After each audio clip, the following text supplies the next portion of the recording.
Hello everybody, welcome back to my channel and welcome to another video.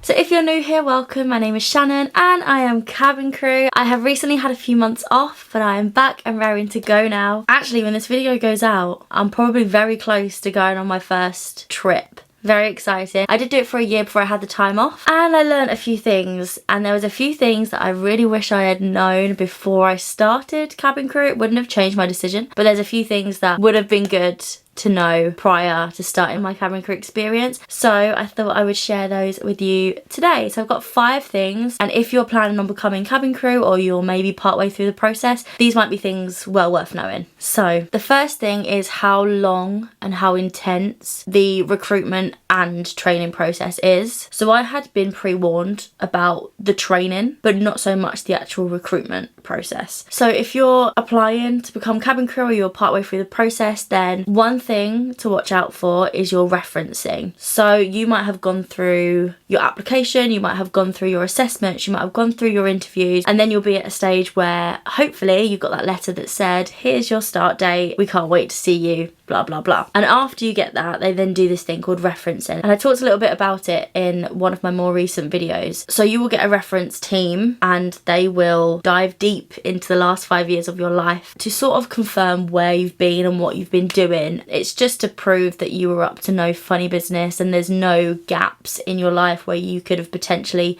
been unaccounted for and been doing something you shouldn't have been doing, because obviously the aviation industry is very high on security for obvious reasons, so they just have to basically be on top of that, which is all very good. However, for some reason it is very unorganized, and you would think because it's such a significant part of the process and a very important thing for them to do, that the people working on this thing would be better at doing it properly. And I don't mean that rudely, I just mean that it is an absolute emotional roller coaster. It is carnage, it is the shambles, and if you don't reach out yourself to try and help in any way, then it's going to take a really long time. It's very common for pushbacks. Actually, it's probably easier to say that it's very uncommon to not have pushbacks on your start date. I know people that have had 8 or so pushbacks. I think I've heard the number 19 in there somewhere. I was very lucky that I only had 1 pushback, and my referencing sort of happened within 4 months, and that is one of the shortest turnarounds that I have heard of. So I was very lucky, whereas a lot of people have been waiting around for their referencing for over a year and nothing gets done, and they quit their jobs and then end up unemployed for a very long time because their start date is continuously being pushed back, and it can get a lot and very stressful and very emotional. So I really wish I'd had a heads up about that. I cried a lot, and that is from somebody that had a really quick turnaround. So I can't even imagine how those people who struggled for such a long time were feeling. So that's the first part, but obviously on top of that, the training, people really did try and explain to me how intense the training is going to be, and it is so hard. It is so hard, it's so intense. Depending on which airline that you are going to be working for will depend on how long your training process is. I've heard of some as short as 4 weeks, some as long as 8 weeks, mine was 6 weeks, and it's a lot of information. And it doesn't matter how much I stress this to you now, the only way you'll actually learn that is by finding out for yourself. People said it's gonna be hard, and I was like, yeah, I know, and I'm scared. How I even retained that information, I've got no idea. I really don't. However, you will also meet friends for life, and you will have the most laughs and make the most memories and become this cute cozy little family with your fellow training pals, because you're all in it together, and the only people that understand what you're going through at that very moment is the people you're doing it with. You are a team and you are a family, and that is the only way you'll get through that training course. I have a group of girls that I still talk to regularly. We try and see each other whenever we can, and we all met during training, and I will be friends with them for the rest of my life. It will be hard, but you will love it, and you'll get to go down slides, which I thought was going to be really fun, by the way. It is terrifying.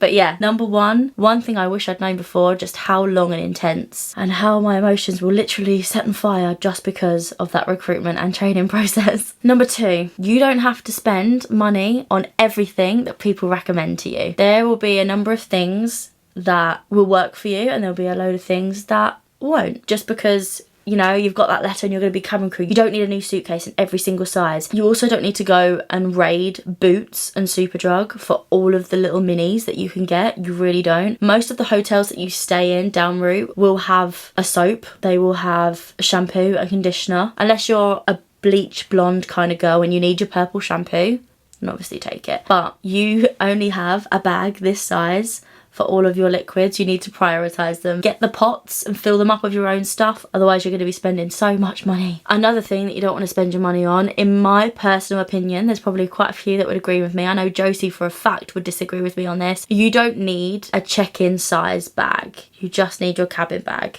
Now hear me out. A lot of long haul trips, you might be thinking, how on earth do you do 5 days in a suitcase that literally comes up to your knee, if that? It's enough if you pack properly, but also it's a lot easier to do that than to check in a bag. If you are based in London like me, then waiting for the bags this side, so when you're landing, waiting for your bag that's been in the hold at any of the airports in London is the worst feeling ever. I am based out of Heathrow, so the busiest airport in London. And when I land from a long haul flight, or any flight for that matter, all I want to do is get on the crew bus, get back in my car and drive myself home.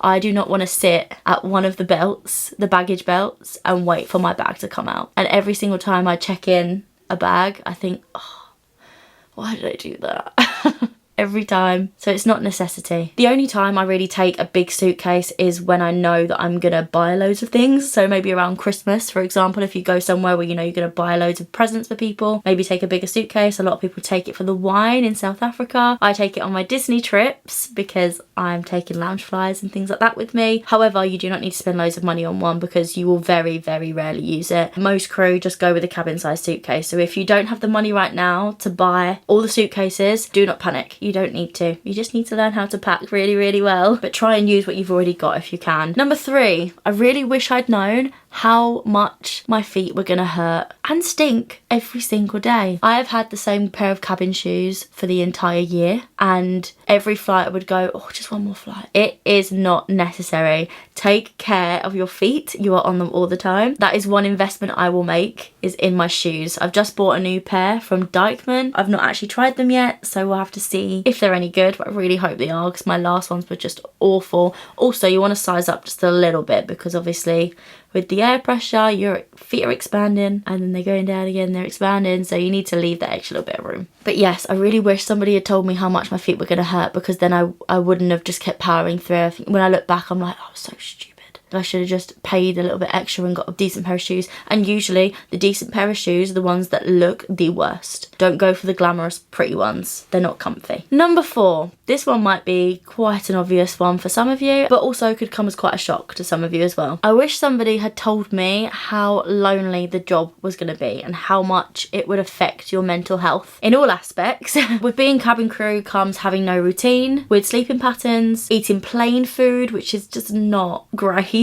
Eating food from all over the world, which can be really, really exciting, but also you might be so hungry you just go to fast food, which is what I usually do, and I get something that's convenient because I don't want to walk ages trying to find something nice, or maybe crew don't want to go out, so I'm not going to go and get a nice nutritional dinner with them. I'm just going to sit in my hotel room and pig out, because now I'm feeling sorry for myself because I'm on my own doing nothing in a country I've never been in before. Do you get what I mean? Tiredness is an absolute understatement. You will be so tired that sometimes you might end up missing out on things and it will make you really, really upset. Your days off, especially when you're full-time, which obviously I was before, I'm now going part-time, which I'm so excited about. But when you're full-time, your days off are literally spent recovering from the last flight and prepping for the next. And also on top of that, like I said, the loneliness. When you're down route, you're away from your friends and family for a very long time. Most of the time you're on different time zones completely, so even FaceTime can be hard. It really does have an effect on your mental health in positive ways as well as negative ways, but yeah, it can be really, really hard. Another thing that I have learned along the way, which I don't think anyone could have really told me beforehand anyway, is that yes, you're traveling the world, which is really exciting, and you're seeing things you never would have seen before, but you're experiencing all of that and making memories with loads of people that you have only just met and that you'll probably never fly with again, which was really hard to get my head around. And that's the main reason why I went part-time, was because then I could use that extra time that I'm now off making those memories with my friends and family, because I was finding that, like I said, on those days off, I had things planned and sometimes I would go, guys, I'm too tired, I can't go, and then I would miss out on the things that are really important. So that part is really, really hard. And also, you might go down route and you go to New York, for example, where crew go all the time and nobody wants to do anything, and then you end up stuck in your own hotel room watching TV on a completely different time zone to any of your friends and family, doing nothing, and it can get really, really lonely. Boredom is a big thing. Obviously, if you know how to cope with that, then that's great. But yeah, there's a lot to that point, but I really wish somebody had stressed that to me more, that side of things is going to be really, really hard. And number 5, this is actually a really positive one. I wish somebody had told me that I would be able to sit in the flight deck. I did not know that that was a thing. For your supernumerary, which is your first ever flight, you have to sit in the flight deck for either takeoff or landing. And it is crazy. It's a really cool experience. And some of the skylines you see when you take off and when you land, it is crazy. And you get to wear the headset and everything, and you can listen to some of the things that the flight crew are saying in there. I mean, none of it makes sense to me, but it is very, very cool. And I really wish somebody had told me about that before, because that's just such a cool little extra to know about and something else to get excited for. But yeah, on that note, that is 5 things I wish I had known before I started my cabin crew experience. There's probably quite a few more, so if you want me to do 5 more things, then let me know. There's so many parts to being cabin crew, and it's just nice to share it. And I hope that it can be helpful to any of you that maybe are just nosy but also could potentially see cabin crew in the future. So I hope you've enjoyed this one. Thank you so much for watching. Remember to like and subscribe, and I'll see you in the next one. Bye.